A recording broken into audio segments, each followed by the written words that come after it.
Hello everybody and welcome back to 4th Age Guides. In this episode we're looking at the Reunited Kingdom of Gondor and Arnor, one of the most iconic factions in the 4th Age Total War Dominion of Men. The mod, of course, is set in the 4th Age of Middle-earth after the reign of Aragorn. The events of the War of the Ring are a couple of 100 years in the past or more, and we look now out upon a world that is increasingly the domain of men. And as such, we have a lot of factions on the map, a lot of different diplomatic scenarios, but a lot of challenge remains for the heirs of Elessar. You begin with a couple of areas on the map. Of course, the richest and largest and most well-developed portion is Gondor. And in the north, you have part of what used to be Arnor. But as we will see, some of that is not in your hands at the time of the start of the mod. Your chief enemy is going to be the Kingdom of Umbar, who owns large territory to your east in both of those theaters. But you also have enemies to the south in the Empire of Harad, potentially the Principality of Harondor as well, the Chiefdom of Dunland, although there'll be a lesser thorn in your side, and very likely the City Kingdom of Tharbad, a newly established Dúnedainic splinter state, if you will. So there's lots of challenges around the map, and I think for a lot of people, the Reunited Kingdom is perhaps one of the first factions they try. But I worry that if they are newcomers to the mod, they may be a bit turned off by the complexity, the challenge of managing this large double theater empire, on top of all the new mechanics that the mod introduces. So I hope that this video is going to give you a bit of preparation, a bit of idea about what you can expect, and some tips for your first campaign as the Reunited Kingdom. They are estimated to be a bull-roaring difficulty faction. That translates into hard, and of course we're going to go with the recommended difficulty settings of decidedly Tookish for the campaign, which is essentially medium, and bull-roaring battle difficulty, that is essentially hard. So let's jump into the campaign here. Now, as you might expect, the Reunited Kingdom boasts extremely strong infantry and very elite and well-armored archers. The cavalry arm is a bit lacking, but we'll look at all of that military stuff when we get into the battle guide video, which will be forthcoming. For now, we want to look at the overall strategic situation here. Now, one of the things that you do benefit from are a couple of allies at the beginning of the campaign. If we can start by looking at your diplomacy screen here, you have an alliance with the Shire, the Elves, and the Kingdom of Rohan. Now, this alliance with Rohan to your north here is the one of the strongest alliances in the game. This is essentially the same mechanic that is used in Vanilla Rome Total War to tie together the Roman factions.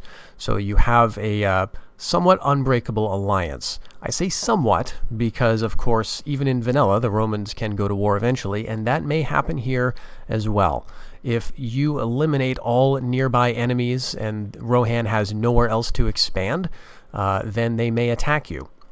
So you do want to be aware of that as you do your conquering. You don't want to completely encircle your ally, because it being a total war game, they're going to have nothing else to do other than turn on you. So make sure that your ally has places to expand. And fortunately, your victory conditions and just the sheer size of the map mean you've got lots of options in that area.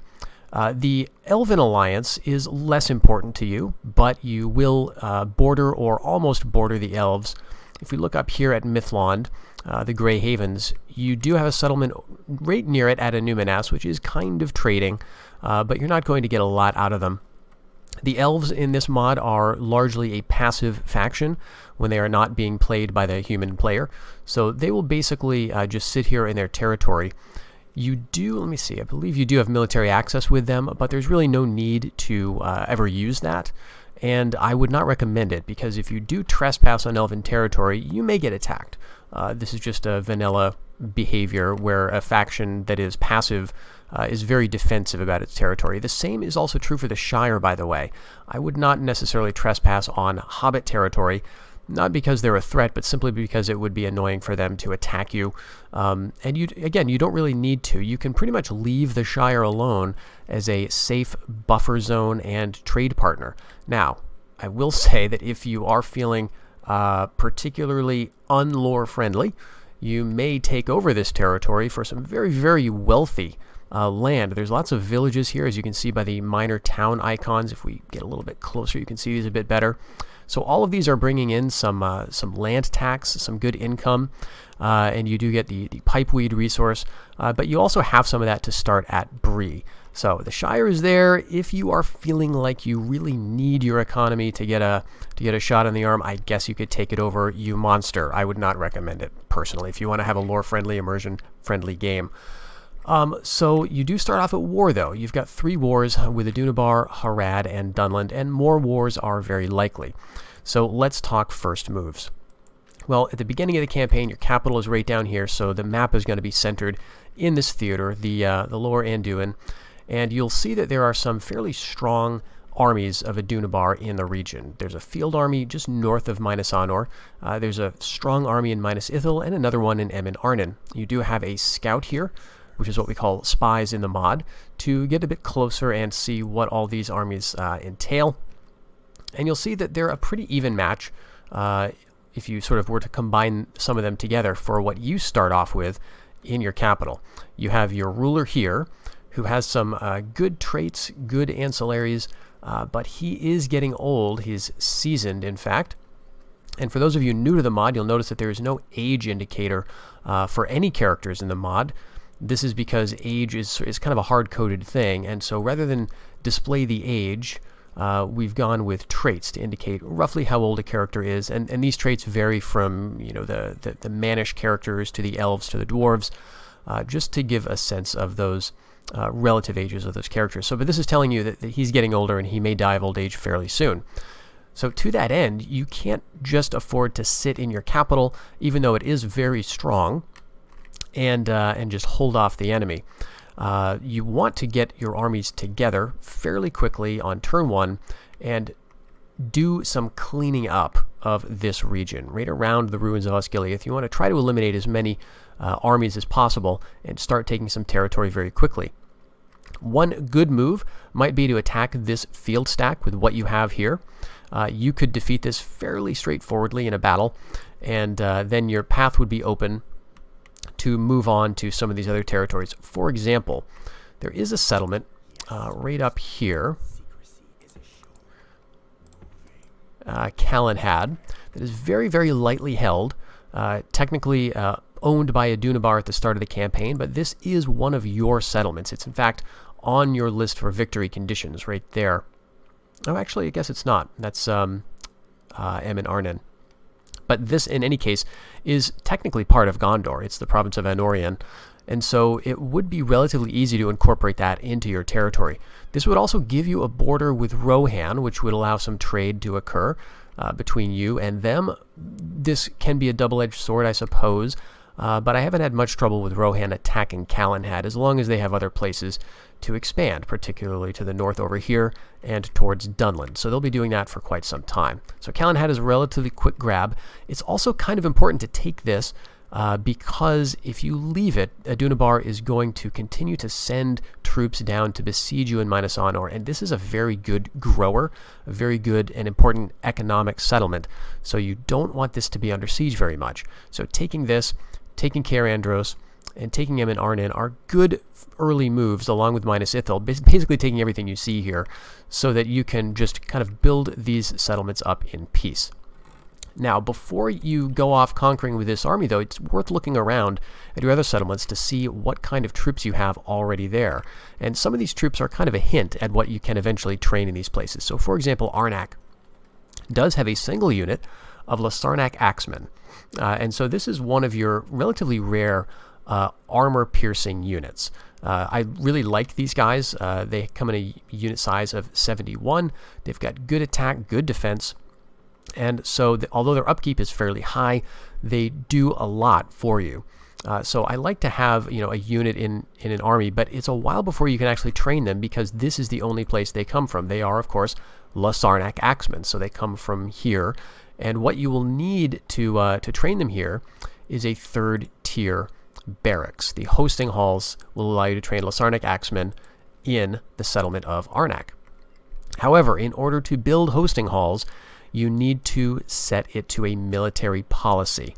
You do that by building the consultation building and then going with the military route. because a third tier barracks requires that military policy or open policy if it is in a chief city. So it's worth talking a bit about policies here. As we've already seen, military policy will allow you to get your third and fourth tier of these barracks, and these can bring you some really iconic units. Tier 1 is going to get you your basic militia. Tier 2 is going to get you swords and bowmen. Those are good. All of those are really solid, actually. But if you want to get your higher tier stuff, military policy is going to be required for you to get longbowmen and men-at-arms. So this is stuff that you will want to develop in a few key settlements.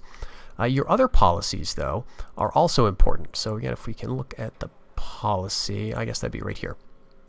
You have also the option of administrative or financial.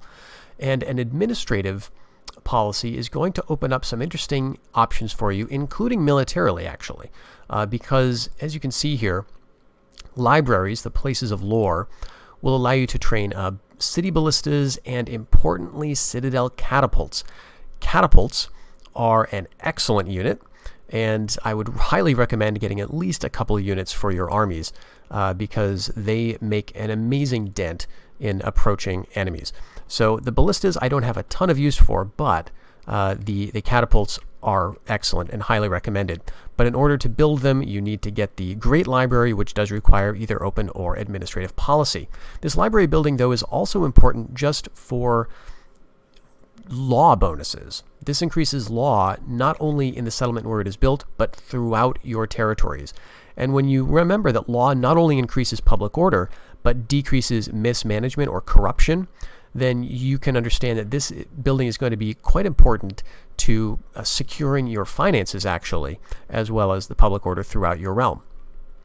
Some other stuff that is good for an administrative policy would be the Square of Fountains. So this is a happiness building, essentially. It also gives you a little bit of income tax, but it does have some upkeep associated with it, so there's a bit of a pluses and minuses to this. But this building line would be essentially for places that you really want to secure in terms of public order. Let's see, places of mirth. These halls of banquets and hall of feasts, these are a bit more loose in terms of their requirements. They could be built in an administrative policy settlement or potentially financial or open, of course. The Hall of Healing is another one where you're going to need administrative. So administrative allows you to, as you would imagine, run your settlements more smoothly, but it's also crucial for getting those high-tier catapult units. Let's look again at the consultation option. So we've talked about military, we've talked about administrative. Your other option in most of your settlements is going to be financial, and as you would imagine, that's going to be basically for traders. So if you go to merchants here, I think, yes, it's as early as it's the tier 3 merchant square that will require a financial policy. And this is where you get training of scouts or spies.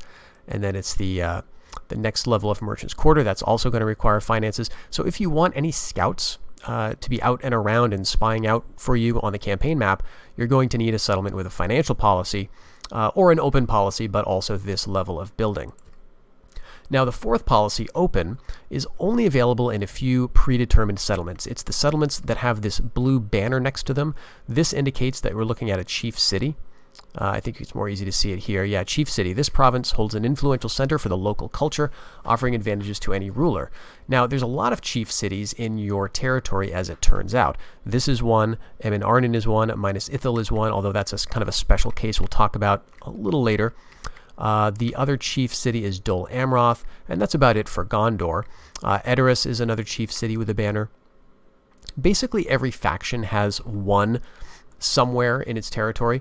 You can see one here on the campaign map. This is where Harondor has its capital.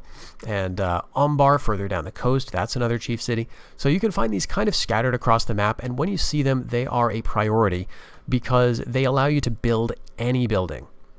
Any building that can be built in that settlement can be built in a place that has a chief city marker. This allows you to go with the open policy option, which basically unlocks everything. So you can have the highest tier military, the highest tier libraries, traders, and anything that can be built there. So policies are quite important. So for Arnak, I would go for a military policy so you can get Losarnak Axemen.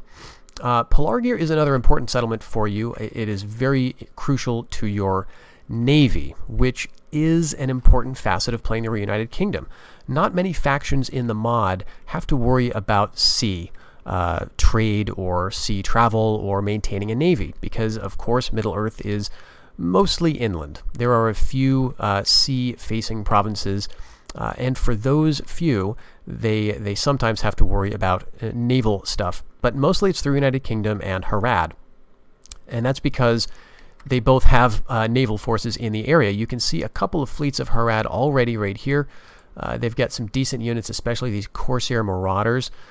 This is the most dangerous naval unit with 120 soldiers on it. So you're going to want to, from the first turn, determine how much you want to invest in your navy. Do you want to use it aggressively? Do you want to use it defensively? And I think aggressively is what you kind of have to do. But it's a bit of a coin toss, in fact, because this, of course, naval battles are auto-resolved. They're not anything that you can influence on a tactical map. So you have at your disposal at the beginning of the campaign a fleet at Pelargir, a somewhat smaller fleet at Linhir, and another fleet at Dol Amroth. And what I would recommend is getting all of them together initially and targeting some of these Haradrian fleets and trying to eliminate them, and also devoting some time to retraining your fleets periodically and training replacements so that you can continue to keep Haradrian forces off your coast, because they will land armies around Dol Amroth in particular. And as this is a settlement that you're not likely to have well garrisoned, then, as we'll see in a moment, it's very likely that Harad may besiege it, and they may even take it if you're not careful. So one way that's relatively cheap for you to maintain your safety in the area is with these fleets, because as we can take a look, the upkeep costs for even your highest level ship, the Alcarondas, is only 110 per turn. The Palaran is only 90 per turn, and the much smaller Numerar is also 90. So any place you can build Palaran, I would go for that over the much about half strength Numeramar. I'm not good at pronouncing Tolkien names, but anyway, go for these higher tier boats. So you have to maintain a bit of aggression in the area, because again, Harad can be aggressive with those fleets, and they will land them on your territory. Okay, so we talked about the importance of Pelargir. Pelargir does start with some troops initially. What I like to do from turn 1 is take these Lasarnic Axemen and bring them up to Minas Anor, start to beef up this garrison here, and you may consider the same thing with these troops. You've got a few loose troops here. You may take the higher tier units and bring them up with your main army and then push into Dunabar's lands.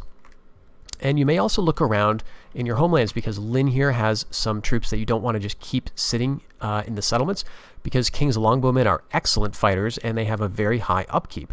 The Mariners are also fairly high, and your King's Spearmen. So these are not units you want to just leave on defense. They need to be out and earning their money. But even in places like this, Tarnost has some very elite Dol Amroth men-at-arms with 710 upkeep a turn. So you want to get them out fighting. Even in a place that has a couple of Kingdom Militia, even this is your lowest unit, right? This is the tier 1 bottom of the barrel for the Reunited Kingdom, and they're actually a very solid unit in terms of fighting stats, but they have a 260 upkeep.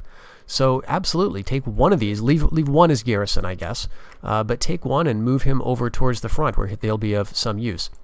I also want to point out Mornan. This is the Morthond Vale province. It does have the Stone of Erech here, a nice little wonder. But the special unit here is Blackroot Vale Bowmen. And this is a unit that you can only train here. Again, that is going to require, I think it's the 3rd tier. Actually, no, it's tier 2. So you can build Blackroot Vale Bowmen instead of the Bowmen of Gondor at the muster fields. This is really kind of nice, because it means you don't have to build a military policy to get it. You can have administrative or financial here if you prefer. So that's a nice option to keep in mind. As for your western front, what I typically like to do is take everything around here and move it either east or group it up together, like all these Dol Amroth units, group them up together and potentially send them on a fleet down the coast. But with the west, you do have a few odd units here that are just a little too far away from the eastern theater. So I think sometimes it might be better to move them west, because you do have a foe to your north, Dunland. And if we can remove the fog of war here, we can see how they are predisposed. Dunland starts with a army right outside the settlement of Arundel, and this is your northern border. It's rebels initially, but Dunland is probably going to take it fairly soon. Since you're already at war with them, one thing you may consider is getting some of these units together and moving them up north and challenging Dunland for this settlement. If you can take it, that would be kind of a nice way to keep them off your back, and you might even consider gifting this to Rohan or something, so that you don't have to worry about being attacked from the north, because this can be a problematic part of your realm to defend. The settlements here are pretty far away from the main production centers, and they're also not very well developed. As you can see, you can only recruit kingdom militia out of them. This settlement is actually just a fort, and so it's got very limited development. You can eventually get to the point where you can train kingdom militia here, but it's got such low population that it's not really going to be cranking out troops for you. So securing this border somehow, whether by stuffing the fort or putting an army just to sit on the mountain passes, or by actively taking settlements, is something you should consider, although it will be some time before you really have to worry about it. I also want to point out there is another settlement over here to your west, which is inhabited by Druidine. And this is a rebel settlement, so technically you are at war with them. However, I would be inclined to leave this alone until very, very late in the campaign. There's no need for you to spend the lives hunting down the wild men, who, the last ones who are living in Middle-earth in the Fourth Age. For one thing, the Druidane warriors that they have here are pretty good. I think they're effective against armor. I can't remember if they cause fear or not, but they've got javelins, and they're really actually pretty difficult to deal with, even for your heavy cavalry. So I would not want to start fighting them unless you really had nothing else to do. And as we will see, you will be plenty busy in this campaign. So one consideration in terms of your overall starting position is taking the fight to Harad early. You may notice that Harlorn, the settlement on the island here, has no walls, and it's got a pretty small garrison, which you could absolutely take with your starting army at Dol Amroth. Just get them onto one of your boats and sail over, and you've got Harlorn for yourself. The problem is, this is unwalled, and so it'll be a while before you can build walls here and defend it predictably yourself. The other problem is Harad will land troops here to try to take it back, and they will land some fairly large stacks in my experience. Harad, of course, can train many, many troops down here in Umbar, and they're not shy about sending them on boats, which is another reason why it's so important to get your fleets together, because if you can find any of those armies at sea and sink them, it is extremely satisfying. But you'll need a lot of boats to do that. So taking Harlorn might be good for a quick raid, but it might not be something you can hold.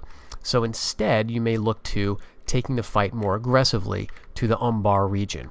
And if you can actually take a settlement like Umbar City, you'll find some special troops here that you can train. I think Guards of the Haven is the name of them. It's longbowmen with spears, essentially. A very, very good unit, very worth taking. And all of these settlements here, especially the two just north of Umbar, are very good in terms of finances, and you can see all the trade networks here. This is something that you can bring back into your coffers. So very, very worth doing this. By taking Umbar, you're really denying the Haradrian faction a major financial and military recruitment center, and also you're kind of avoiding war with Harondor, who you may want to leave as a trade partner for much of the campaign. Of course, it's easier said than done establishing a foothold in Umbar, but it's a very fun goal to try to undertake. And of course, there's the pride aspect, because Umbar itself was once a Dunedainic city, and the Pillar of Farazan here is a wonder that you can grab that has some very nice lore behind it. So it's very fitting for you to take possession of that territory. Once you've taken Umbar, then your navy is essentially just a troop ferry service. At this point, you don't need to worry so much, because Harondor, even if you're at war with them, does not have much in terms of naval production. One way you can avoid war with Harondor is by not taking Emin Arnon. The AI is very sensitive to land borders, So if you, as one of your early moves, take this settlement of Emin Arnin, you'll notice that this controls the entire province of South Ithilien, which does border against Harondor. And Harondor may elect to attack you rather than Harad. It's very unfortunate because oftentimes in other campaigns, Harad and Harondor end up at war, but when you're playing a neighbor of one of these factions, they seem to find nothing better to do but to team up and attack you. So in any case, if you want to forestall that war with Harondor and keep them as a trade partner, then you can do it by just ignoring Emin Arnin. But on the other hand, that might not be a good idea because this is a very rich settlement. This allows you to train some also unique units, Rangers of Ithilien, White Company, so some very good archers out of here. And it's a chief city. And it's one of your victory conditions, so you kind of have to take it at some point anyway. And Harondor is maybe a faction that is better dealt with sooner rather than later. In my experience, once you take Ithilien and Calenhad, and that includes Minas Ithil, you're in a pretty good position with regard to Adunabar in the south. Adunabar has a strong position around Nirn, but if you can maybe get an alliance with some of these Easterling factions, believe it or not, they may end up at blows with Adunabar, even if you don't do anything in the area. So you can eventually sort of tech up, get your economy going, and push towards Barad Eden, and then maybe hold off for a while before you start heading into the rich regions of Nirn. Another settlement that you will need to take at some point is this one, Lathron. This is the home of the Argonath, and so this is going to be an important settlement. It's actually very good for trade as well. So you will need to head up out of Ithilien and head over here. But once you're in a position to do that, you'll want to look around at the map and determine what other factions are in ascendance over here. In some cases, it may be Rovanion that's doing very well. Maybe the Bjornings have come down from the south, or maybe it's Dale. Depending on how strong the Northmen factions are, well, you will have to keep an eye on them. Dale in particular can be something of a thorn in your side. They tend to be a fairly aggressive faction, conquering lots of territory in the north and getting very wealthy and training some actually intimidating troops. Now, your own soldiers are, strictly speaking, better, I would say, but they're also fairly expensive, and Dale can train slightly more men per unit than you can on average. So some of the battles between you and Dale, if they do break out, may be a little surprising, I guess. Dale can be a tough foe. But you could potentially choose to avoid that by simply not expanding into the north too much. I don't really see any reason why you'd want to take a province like Mid-Deeping, for example. You have to take Lathron. I think you have to take Austin Agarlad. And this is a little unfortunate because it's an unwalled, relatively weak settlement. But if you kind of make this your northeastern border and then go into Mordor, then you're probably fine. And just kind of keep an eye on how things are developing in the north. As for Rohan, your ally, again, they're going to be at war with Dulland throughout most of the early campaign, and they'll probably eliminate them at some point, but you may find that you need to rescue them depending on how things go. That's kind of good because it means that a weak Rohan is not going to backstab you. So kind of take that for what it is. But in the north, we need to talk about this theater because you've got a lot to do on your first turn as the Reunited Kingdom. So Tharbad is a potential threat, and that will emerge as you expand. Initially, you begin with just 3 settlements, one of which is simply a fort, the Watchtower of Amonsul. In the north, you are very much outmatched compared to what Adunabar has in this theater. They've got a relatively strong army in Rivendell with some orcs. They've also got some orcs and even trolls around here that they'll quickly group together.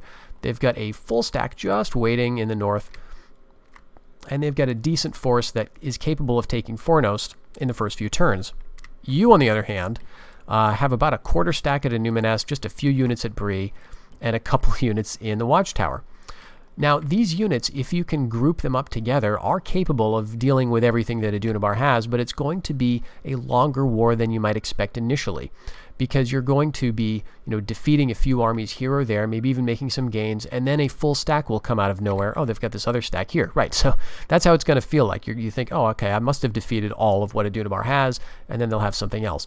Part of the issue is because AI Adunabar is going to try to conquer these rebel settlements to the north, and they will do so, but then once they do, they will bring their full armies down upon you. So you have to act quickly. You have to be opportunistic and very thorough. And by that I mean all of these smaller armies that you see out in the field, you have to attack and destroy those. Now, in terms of settlement capture, I would not bother with Fornost for quite some time. This is because there are rebels here initially. You want to let Adunabar wear itself out on the walls of Fornost and wait for it to be relatively undefended by them. Maybe it'll even rebel, and then you can move in and take it later when it's advantageous for you. This does pose some problems in terms of troop maneuvering, because a lot of your army is, of course, in Numinas, and it's going to be hard to move through this territory without maybe getting caught in the zone of control of the city or an army that's in the area, but that's just something you're going to have to live with. You also, in the north, lack family members, which is a big problem. You only have 3, and so you're going to want to leave one, at least, in one of the settlements, because if he has a son come of age and he's out of the city, the son is going to probably end up in the capital, which is down in Minas Arnor. Really, you need family members in the north, so think of one of these you can use as a governor. Their stats are always going to be different. This is your heir, actually, so I would be inclined to use him in the field rather than as a governor. This guy I would definitely leave in Bree. In fact, maybe the stats don't change. In any case, I often end up leaving this guy as the governor in Bree and using this guy as a field commander. And this in particular family member is in charge of a unit of Grey Company. So this is a horse archer general, which is actually a pretty decent hybrid unit, very capable in melee as well. The downside is that there are only 14 men in this unit. So you're going to want to be very careful about letting them get shot or letting them get into melee. But they are a very, very good unit. They have swords and decent armor. There are also some rangers of the north here with bows and two-handed swords. Another unit that is really good in ranged fights, but also very, very capable in melee, especially against the lower tier stuff of Adunabar. And you have some heavy hitters with these King's Spearmen and one unit of longbowmen. Now, in the north, you can't train very much. You can see the development of your cities, even in Numinas, is not very high. All you can get is Kingdom Militia out of Bree. Of course, you can't train anything out of the fort. Eventually, you'll be able to train militia once you build it up a bit. But in Numinas, all you can train are militia, swordsmen, and these Ariador hunters. This is actually kind of a great unit for you because the upkeep is so low and your initial finances are going to be a bit of a problem. So I would prioritize these units. Every now and then go for a unit of swordsmen just to bolster your line. But archers, especially cheap archers, are going to be an important part of your war in the north. In terms of settlements to conquer, again, I would ignore Fornost and try to knock out Adunabar's production in the east. You'll notice that they have 2 settlements here that don't have walls, so if you keep your spy in the area, you can determine if there are any armies around, and if the garrisons look small, you can get a raid in here and just destroy the infrastructure and head out and move on to the next one. Capturing Lastbridge, though, would be a big blow to Adunabar. This is a settlement that is relatively well protected by a ford. You do have to watch out for Rivendell behind it, especially if this garrison is still in the city. They may send it at you from the east. But this is a good settlement to try to get and to try to hold because it is a chief city. And this is really the most important settlement for recruitment for Adunabar in the area. Another really good city to take is Three Ways. This is an important financial city. It's got some good resources, iron, and it is a good settlement to take because it links up Bree with Tharbad, and it's just a really nice financial place for you to grab. But this does raise the specter of Tharbad. Initially, you are neutral with this faction. They will probably want to trade with you and probably not want to ally with you initially. They're something of a loose cannon, and so it's going to test your trust. What do you do with Tharbad? Do you just ignore them and hope that your trade rights are going to be enough for them not to attack you? Meanwhile, Tharbad is probably going to be expanding into rebel territories and training lots of troops that are relatively low tier, but capable of overwhelming your own. So you really have to keep an eye on them. To that end, I often end up leaving Three Ways for some time until I feel ready to to keep a large force here to deter or deal with the threat from Tharbad. If I'm just going to grab 3 ways and leave a skeleton garrison, that's going to all but guarantee Tharbad is going to come up and attack me. Now, maybe that's better than the other option of not taking it until the mid game. But I prefer to try to make sure I can defeat a Dunabar everywhere else, then take Tharbad, because once a Dunabar's out of the north, you don't have any other foes in the area, and you can just take your time and move down here. So I think that covers the main stuff in terms of settlements and initial plans for the Reunited Kingdom. If we look at our finances, you can see that they're not too bad. You're projected to be making some money in the first turn, but of course that's probably going to change as you find that your governors start to become a little disloyal as your war drags on, and as you eventually train troops and start to build things. But you will need to build and at least get some military buildings, some financial buildings going, and you will want to also leave some money in your coffers, because as you expand, you will have to establish your dominion on these settlements that you conquer. Let's jump into a Reunited Kingdom game that is in progress. And it feels like I've been playing this campaign forever, but I'm only something like 10 turns in. It starts in 356. I'm at 361. That's 5 years or 10 turns. And a lot happens, though, in those initial turns as the Reunited Kingdom, because you have a lot of armies and you've got a lot of wars to deal with. So you can see that my finances are not the best, but I'm making a little money. Now, this turn that's a little deceptive because I've just started building some things in some settlements. You can tell that what I did early on was to take Emin Arnin and Minas Ithil. I haven't gotten around to taking Caer Andros yet, but I've got Calenhad under siege, and that's something I'm capable of taking right now, although I'm thinking of just waiting for this army to attack me, and I can defeat all of these guys in one fell swoop. Once that's gone, I'll have a border with Rohan. It'll be free to move towards the east again. But so far, Dunabar hasn't really attacked me at Minas Ithil. I do have a garrison here in case that should occur. Now, we haven't talked about Minas Ithil, but this is also a settlement that is very easy to defend, very similar in structure to Minas Arnor on the battle map. If you've ever played the mod, you know that Minas Arnor is a massive battle map with many, many tiers, just like you would expect. And Minas Ithil is like a smaller version of that.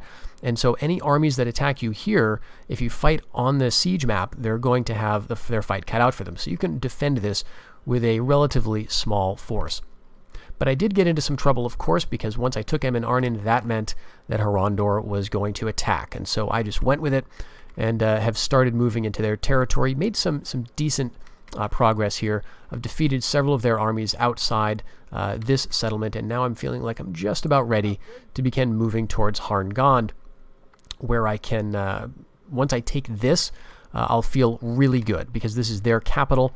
I'll probably plan to take this settlement from them, and eventually this, and then leave them right here, because this settlement, Rad Harnen, is right at the border of the only crossing across this river Harnen. That means that if I leave Harondor alive, but right here, Harad is not going to come up through their territory to attack me.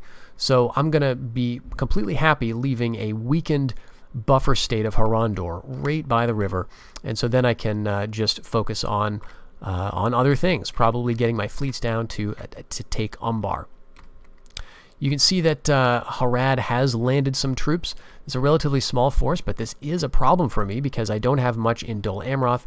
I've taken all my forces down here to deal with Harondor, and I did sack Harlorn at one point, but as you can see, Harad took it back. So I've been training some low-tier troops and sending them to various places. Now, in terms of training and what to build, of course, the Reunited Kingdom has access to some excellent elite troops, but in the early years, I've got to say, probably your best buy is the Bowmen of Gondor. I mean, these guys they're archers, so they've already got a leg up over a lot of competition. They have a very low upkeep of just 80. That makes them excellent garrison troops, especially in your homelands that don't need a lot of men to keep them happy. So train those when you can. They're going to be extremely cost effective and actually a great force multiplier in your armies. Occasionally supplement them with swordsmen. In Pelargir, you can also train mariners. Oh, actually, you can't yet, but you will eventually. If you want some more elites, you can certainly get them out of Minas Arnor. Initially, though, probably swordsmen, the occasional longbowmen are going to be sufficient for your needs. And then pay attention to mercenaries wherever you happen to be. So that would be my recommendation. Bowmen of Gondor, supplemented with occasional militia units, and you have a lot of elites already trained, so you definitely want to use those. In the north, things are kind of a mess. I haven't taken Fornost yet, but I've been fortunate in that I've held on to Numeness and Bree and thinned out a lot of Adunabar's armies in the area. I've also captured Lastbridge. Look like I will hold that and have an army here that's just been dealing with Adunabar's forces. I've sacked Tardal and Ettendale, but they've taken those back. So it will be some time before the balance of power shifts. I think there's even a large stack or two roaming around somewhere around here. So I do have my work cut out for me, but Lastbridge is coming online just one season, and we'll have our Homeland Dominion built, which will allow us to start training some military infrastructure in the settlement here. So I'm feeling like the tide is beginning to turn in the north, but it has felt like a long road. So don't be too surprised. The Reunited Kingdom has a lot of challenges ahead for it. If you look at your victory conditions, you start off with a lot of settlements. You're halfway to victory. Basically, when you start, you need to get 45 provinces, and you start with, 20 or so. But there is a lot ahead. There's a lot to do. In the first years, if you like battles, if you like big battles with lots of elite troops, then you're going to have a lot of fun with this faction. Just don't neglect your infrastructure. Don't be surprised if the wars take longer than you expect. So I hope this has been helpful in giving you some ideas on how you can proceed with your first Reunited Kingdom campaign. This is, as I said, the one of the iconic factions in the Fourth Age. You get to play out one of the last conflicts that Tolkien maybe alluded to in his short story, The New Shadow, when he spoke of this new shadow cult arising to make trouble for the people of Gondor and Arnor. And you get to, recreate some of those classic conflicts of the Third Age as well, taking war to the Corsairs of Umbar, taking back Harandor, fighting in Arnor and Eriador, and asserting your dominance over the other peoples of Middle-earth. In the next Fourth Age Guide video, we're going to be looking at the battlefield prospects for the kingdom, the Reunited Kingdom, looking at some of their units and some tactics that they have available to them. So I hope you'll join me for that. Until then, take care.